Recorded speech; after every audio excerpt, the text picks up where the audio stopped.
మాట్లాడదాం. నవీనాచార్య గారు, ఏంటి దాడుల వరకు వ్యవహారం ఎందుకు వెళ్ళింది అంటే దాడులు చేసే అంతగా ఎందుకు వెళ్ళారు మీరు? అంటే దాడులకు ప్రీ ప్లాన్డ్ గా వెళ్ళారా, లేకుంటే వాళ్ళకి తెలియకుండా మీకు తెలియకుండా వాళ్ళు కోపంతో కోపోద్రిక్తులై వెళ్ళారా? ఏం జరిగిందంటే ఏం చెప్తారు? నిజానికి దాడులు చేసే ఉద్దేశము కానీ సంస్కృతి కానీ తెలంగాణ జాగృతికి లేదు. హలో చెప్పండి. దాడులు చేసే ఉద్దేశం కానీ కల్చర్ కానీ తెలంగాణ జాగృతికి లేదు.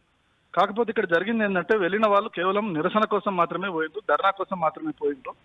పోయినాక అక్కడ జరుగుతున్న ఈ తోపులాటలు ఈ ఘర్షణల మధ్యలో వీళ్ళు ఆఫీస్ లోపలికి పోవడం జరిగింది. మీరు చూశారు వాళ్ళు అక్కడ ప్రీ ప్లాన్డ్ గా కానీ ప్రిపేర్డ్ గా కానీ ఏమీ లేవు. వాళ్ళ చేతిలో అసలు ఎట్లాంటి కనీసం చిన్న కర్ర ముక్క కానీ జెండా కూడా ఏదీ లేదు. కేవలం కండువాలు మెడ వేసుకొని పోయిండ్రు వాళ్ళు. వాళ్ళ మీద పోలీస్ కాల్పులు జరిగే పరిస్థితి అక్కడ లేనే లేదు. మీరు చూస్తున్నారు పోలీస్ కాల్పులు ఒక వైపు జరుగుతూ ఉంటే మిగతా సైడ్ ఆఫీస్ వాళ్ళు సాఫీగా తిరుగుతున్నారు అక్కడ ఇక్కడ. అంత ఉద్రిక్తత లేని పరిస్థితులలో కూడా మరి పోలీసులను దుర్వినియోగం చేసి తన గన్మెన్లను దుర్వినియోగం చేయడం నిజంగా కూడా మాకు కూడా చాలా బాధ అనిపిస్తుంది. నిజానికి మల్లన్న చేసిన వ్యాఖ్యలు చాలా అతి తీవ్రమైనవి. ఎవరన్నా కూడా మానవతావాదు కేవలం రాజకీయాల్లో ఉన్నంత మాత్రాన ఇట్లా ఎద్దొక్కటి మాట్లాడవచ్చు అంటే ముందు ముందు ఎవరు రాజకీయాల్లోకి రారండి, ఏ మహిళ కూడా రాదు.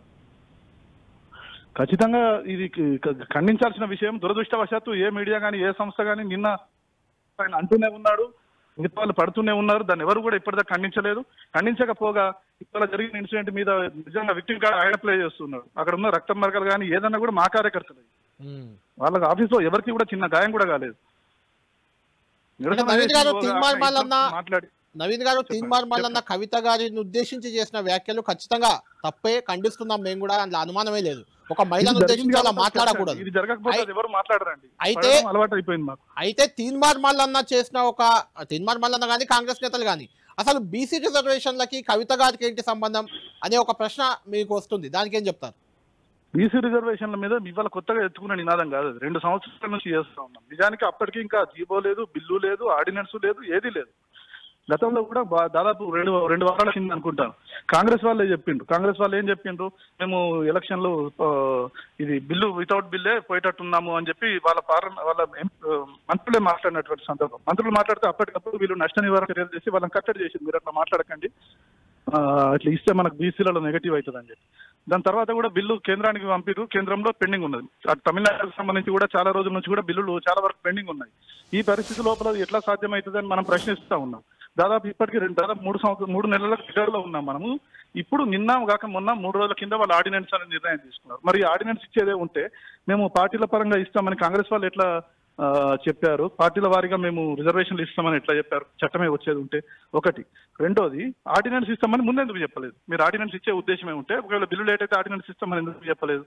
ఈ బిల్లును ఇప్పుడు ఏదైతే వీళ్ళు ఆర్డినెన్స్ చేశారో దాన్ని కూడా కేవేట్ వేసి రాజ్యాంగపరమైన కొద్దిగా కోర్టు పరంగా రక్షణ ఉండి ఇంకెవరు కోర్టుకు వెళ్లకుండా కూడా ప్రొటెక్షన్ తీసుకొని ఇవ్వాలని మేము డిమాండ్ చేస్తాం. ఇంకోటి, కవిత గారు ఎందుకు మాట్లాడొద్దండి? రాహుల్ గాంధీ ఎట్లా మాట్లాడతారు మరి సామాజిక న్యాయం గురించి దేశంలో? కవిత ఎందుకు మాట్లాడొద్దు?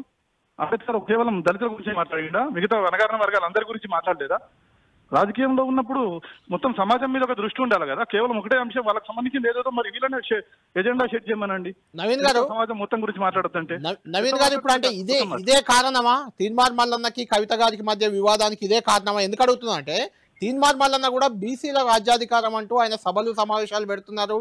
అందులో భాగంగానే ఒక సామాజిక వర్గాన్ని, రెడ్డిని, ప్రధానంగా రెడ్డి సామాజిక వర్గాన్ని టార్గెట్ చేశారు. దాంతోనే ఆయన సస్పెండ్ కూడా అయ్యారు కాంగ్రెస్ పార్టీ నుంచి. ఆయన అదే నినాదం, మీది అదే నినాదం, కాబట్టి ఇక్కడ ఏమైనా క్లాష్ వచ్చిందా మీకు? లేదు, తప్పులేదు. బీసీల కోసం ఇంకా 100 సంఘాలు పుట్టుకొచ్చి పనిచేసినా కూడా అంత అవసరం ఉన్నది. ఎందుకంటే బీసీలు అనే సమాజంలో సగం. ఇంకోటి, బీసీ రిజర్వేషన్లు అనేది కూడా జాతీయ వ్యాప్తంగా చాలా రోజుల నుంచి పెండింగ్ ఉన్నాయి, అది సాధ్యం కావట్లేదు. కాబట్టి ఈ పరిస్థితి లోపల మేము ఒక్కలం సరిపోం, అబ్సల్యూట్లీ మేము ఒక్కలం సరిపోం. చాలా పార్టీలు రావాలి, చాలా సంస్థలు రావాలి, అందరూ మాట్లాడాలి. అందరూ మాట్లాడితేనే న్యాయం జరుగుతుంది. ఖచ్చితంగా వీళ్ళ పోటీ ఏం లేదు. ఇంకా 10 సంఘాలు వచ్చినా కూడా మేము స్వాగతిస్తాం. అందరూ మాట్లాడాలని మేము అంటున్నాం. ప్రధాన పక్షాలు కూడా అందరూ మాట్లాడాలి. అందరూ నినాదం ఎత్తుకున్న రోజే బీసీలు అవుతుంది. ఎందుకంటే దేశంలో చాలా రాష్ట్రాల్లో కూడా బీసీలు జనాభాకు అనుగుణంగా అవకాశాలు పొందట్లేదు.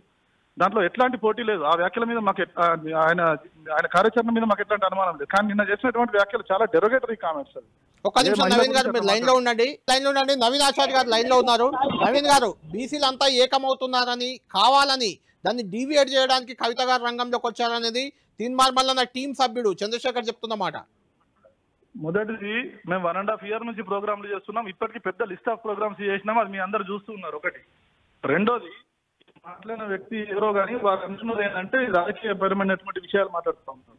ఖచ్చితంగా బీసీల గురించి మల్లన్న గారు మాట్లాడితే సంతోషం, స్వాగతిస్తాం. దాంట్లో ఏం డౌట్ లేదు, ఎంత మాత్రం లేదు. కవితకేం సంబంధం అంటే ఆయన మమ్మల్ని పోటీగా ఫీల్ అవుతారు, ఆయన మమ్మల్ని పోటీగా ఫీల్ అవుతుంది. కానీ మేము కూడా ఆయన తీర్మానం కూడా బీసీ గురించి మాట్లాడాలి, చాలా రోజుల నుంచి మాట్లాడుతున్నాడు. దాన్ని మేము స్వాగతిస్తూ వచ్చినాం. ఇక్కడ ఇండైరెక్ట్ గా మా అక్కగారు కూడా రోజు ఒక మాట మాట్లాడలేదు బీసీలు అక్కడ. ఎందుకంటే బీసీలు సమాజంలో సగం ఉన్నారు, వీళ్ళకు ఈ రాష్ట్రంలోనే కాదు ఏ రాష్ట్రంలో కూడా సమాన అవకాశాలు దక్కలేదు ఇన్ని రోజులు అని చెప్పి మనం చేస్తా ఉన్నాం. కాబట్టి తీన్మార్ మల్లన్న ఒక్కడే కాదు, ఇంక ఇట్లాంటి 100 మల్లన్నలు వచ్చినా కూడా బీసీ ఈ ఎజెండా మీద మాట్లాడాల్సిన అవసరం ఉన్నది. దాన్ని ఎవ్వరు కూడా తప్పు పట్టరు, దాన్ని స్వాగతిస్తాం. జరిగిన చర్చ వదిలిపెట్టి ఆయన ఇంకేదో మాట్లాడడం చూస్తేనే వాళ్ళు ఒప్పుకుంటున్నారు, మీకు అర్థమవుతా ఉన్నది. నిన్న మంచం పోతాను ఎవడంటే వీడు అనడానికి అది పద్ధతేనా? అది ఇంకా ఒక టీవీలో వచ్చి మాట్లాడుతున్నారు సిగ్గు లేకుండా. చంద్రశేఖర్ గారు అట్లా మాట్లాడడం తప్పు కదా. మీరు ఆ మంచం పోతా అనే వర్డ్ కరెక్ట్ కాదు 100%. అలా ఎలా మాట్లాడతారు ఒక బహిరంగ వేదికపై? చంద్రశేఖర్ గారు ఉన్నారా? రైట్, చంద్రశేఖర్ లేటున్నారు. నవీనాచార్య గారు ఫైనల్ గా కంక్లూడ్ చేద్దాం. ఇప్పుడు సామాజిక న్యాయం పేరుతో మీరు బీఆర్ఎస్ నుంచి కొంచెం దూరం జరిగారు. ఒక నిమిషం, బీఆర్ఎస్ నుంచి కొంచెం దూరం జరిగినట్టుగా అనిపిస్తుంది. సామాజిక న్యాయం ఎజెండాగా జాగృతి విడిగా వెళ్తుంది. ఈ నేపథ్యంలో ఆయన పార్టీ ప్రకటించారు తీన్మార్ మల్లన్న, మీరు కూడా ఒక పార్టీ పెడతారని ఒక చర్చ ఉంది. అదేమైనా కారణమా దీనికి? ఎంత మాత్రం అట్లాంటి అవకాశమే లేదు. కేసీఆర్ గారే మన నాయకులు, దానికి ఎట్లాంటి డౌట్ లేదు. దీని ఏదో అడ్డం పెట్టుకొని ఇంకేదో చర్చను పక్కన పట్టించాలని మల్లన్న వర్గం ప్రయత్నిస్తున్నట్టున్నది. దాంట్లో మేము దారి తప్పే ప్రశ్నే లేదు, మాకు స్పష్టత ఉన్నది ఈ విషయం. చర్చ అంతా కూడా కవితక్క గారి మీద డెరోగేటరీ కామెంట్స్ ఏవైతే అసభ్యకరమైన పదాలు వాడిలో దాని మీద మాట్లాడకుండా, దీన్ని కూడా వాళ్ళు ఏదో ఎన్నికల ప్రచారంకు వాడుకున్నట్టు, రాజకీయ విధానాలను చెప్పుకోవడానికి వాడుకోవడం. ఇంకోటి, మల్లన్న గారు బీసీ మీద ఎప్పుడో మీటింగ్ పెట్టుకున్నారు చాలా రోజుల కింద. మరి ఆ మీటింగ్ లో ఎందుకు కంటిన్యూ కాలేదు? వీళ్ళ తర్వాత బిల్లు 3 నెలలు పెండింగ్ ఉన్నది. వీళ్ళు కాంగ్రెస్ నుంచి అయితే సస్పెండ్ అయ్యారు కదా, మరి దాని తర్వాత కూడా కార్యక్రమాలు బీసీల మీద ఎందుకు తీసుకోలేదు?